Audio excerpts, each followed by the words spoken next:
The fourth quarter of Science 4 focuses on lessons about the Earth and space.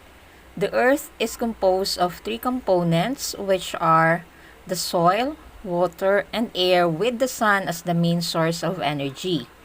Soil is a very important natural resource on Earth, made up of tiny particles of rocks and decayed plants and animals. It also contains water and some gases found at the uppermost layer. 71% of the Earth's surface is made up of water. That is why the Earth is also called as the blue planet or the water planet. The remaining 29% of the Earth composes the land part, which then serves as a habitat for many living things, including us humans. More than 97% of the Earth's water is in the world's seas and oceans. Some bodies of water are stored in the mountains, on the underground, or what we call underground water deposits.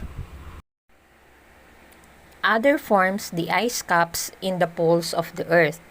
Ang water part ng ibabaw ng mundo ay matatagpuan naman sa mga iba't ibang anyong tubig na mayroon tayo. Kalakihang bahagi nito ay bumubuo sa mga karagatan at dagat.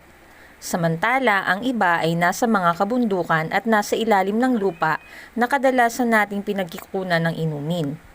Ang mga malalaking tipak ng yelo na matatagpuan sa magkabilang dulong bahagi ng mundo ay maituturing din na bahagi ng katubigan ng mundo.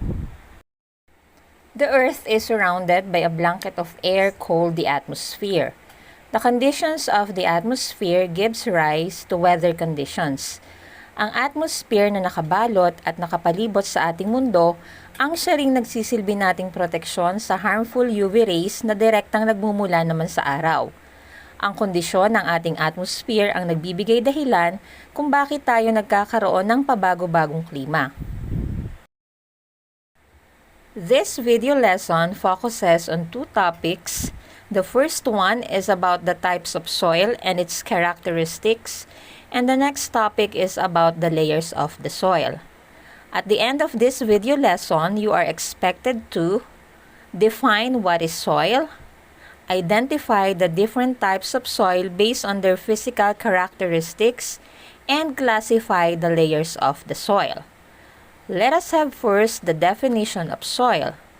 Soil is a thin layer of material on the Earth's surface which consists of organic and inorganic material. It is mainly composed of weathered rocks, decayed plants, and animal matter. Ang soil o lupa ay manipis na bahagi na matatagpuan sa pinakaibabaw na bahagi o parte ng mundo.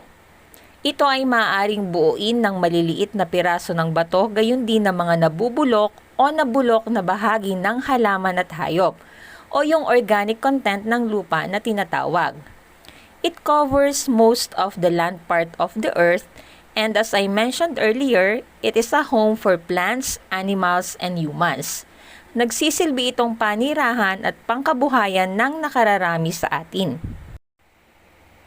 Now let us have the types of soil available on the different parts of the Earth. Sand soil consists of small particles of weathered rock. It is one of the poorest types of soil for growing plants because it has very low nutrients and poor in holding water, which makes it hard for the plant's roots to absorb water. This type of soil is very good for the drainage system. Sandy soil is usually formed by the breakdown or fragmentation of rocks like granite, limestone, and quartz. This type of soil is not good for planting because it is very light, which makes it easier to be washed away by water. Sand soil is commonly found in communities living along the seashore areas. Clay soil are tightly packed together with each other with very little or no air space. This soil has very good water storage qualities and making hard for moisture and air to penetrate into it. It is very sticky to touch when wet but smooth when dried. Clay is the densest and heaviest type of soil which do not drain well or provide space for plant roots to flourish. This soil, on the other hand, holds too much water, making the soil too wet and sticky. Thus, this kind of soil is ideal for molding pots and vases. Next is the loam soil. Loam soil has the ability to retain moisture and nutrients. Hence, it is more suitable for farming.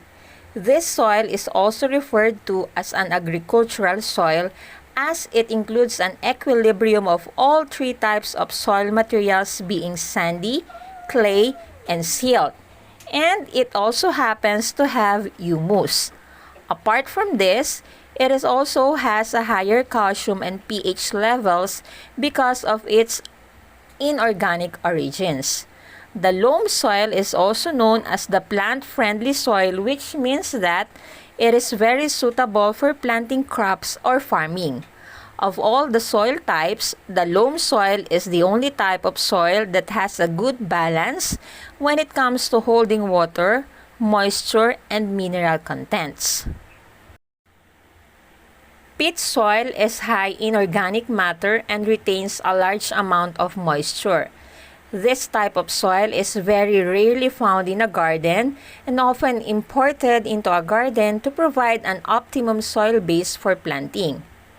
We also have what we call chalk soil. The chalk soil can be either light or heavy, but always highly alkaline due to the calcium carbonate or lime within its structure. Often referred as chalk soil because of its dominant coloration of white, which is almost similar with the chalk. And lastly, we have silt soil. Silt soil is known to have much smaller particles compared to the sandy soil and is made up of rock and other mineral particles which are smaller than sand and larger than clay. It is the smooth and quite fine quality of the soil that holds water better than sand. Silt is easily transported by moving currents and it is mainly found near the river, lake, and other water bodies. Each soil type differs in color, texture, odor, and its ability to hold water. Some soils are good for planting while others are not.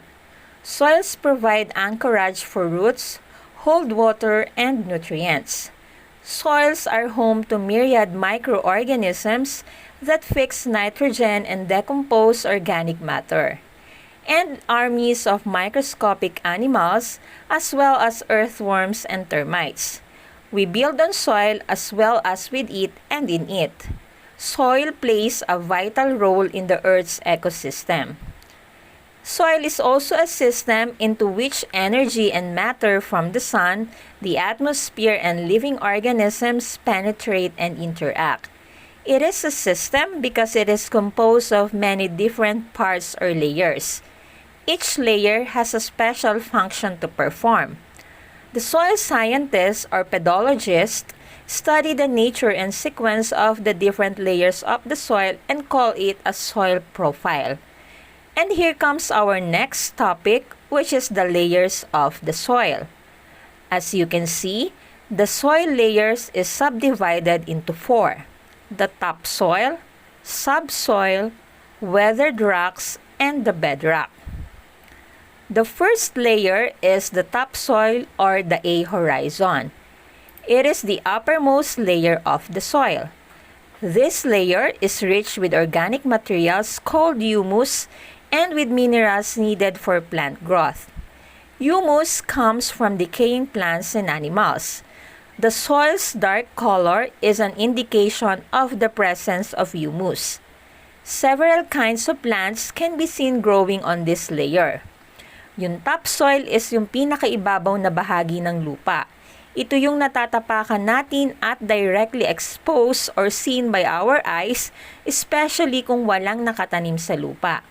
Dito sa topsoil matatagpuan yung tinatawag natin na humus. Ang humus ay combination ng lupa at mga organikong material. Masasabi natin na ang isang lupa ay mayaman sa humus kung ito ay darkly colored kumpara sa karaniwan nitong kulay.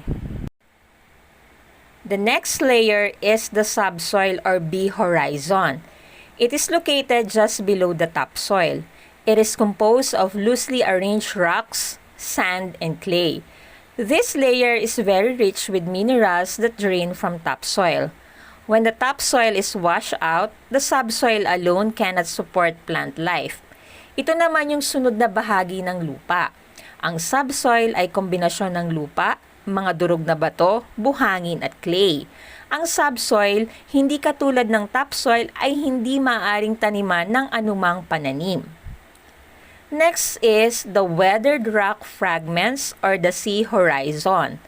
It is composed of rocks that are slowly breaking apart. It is exposed to very little weathering. It does not contain necessary nutrients and water needed for plant growth. Ang third layer ng soil na ito ay binubuo naman ng pira-pirasong bato. Wala itong anumang nutrients at wala din itong kakayanang mag-absorb ng tubig, kung kaya't hindi ito naaangkop na maging taniman ng mga halaman o anumang pananim. The last part or the lowest layer of the soil is the bedrock or the D horizon.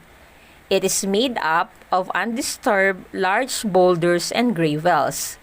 This layer contains materials good for constructing buildings and making roads. No plant life can survive in this layer. Base sa katawagan dito, ito ay maihahalin tulad sa isang kama o higaan na yari sa malalaking piraso ng bato. Matatagpuan ito sa malalim na bahagi, kung kaya naman kinakailangan ng mga high-powered equipment upang ito ay makuha at magamit bilang materials sa paggawa ng mga kalsada, bahay at gusali. To further understand the lesson, I want you to do a simple activity in your home. Using any available materials at home, create your own model of the layers of the soil. You may take a video of yourself or a picture of you and your finished product and post it on your respective FB pages. You can also check this link for more guides and procedures. Enjoy, kids! I hope you learned something today. Until next video learning lesson, I am your teacher Mavel, who makes science time a fun time.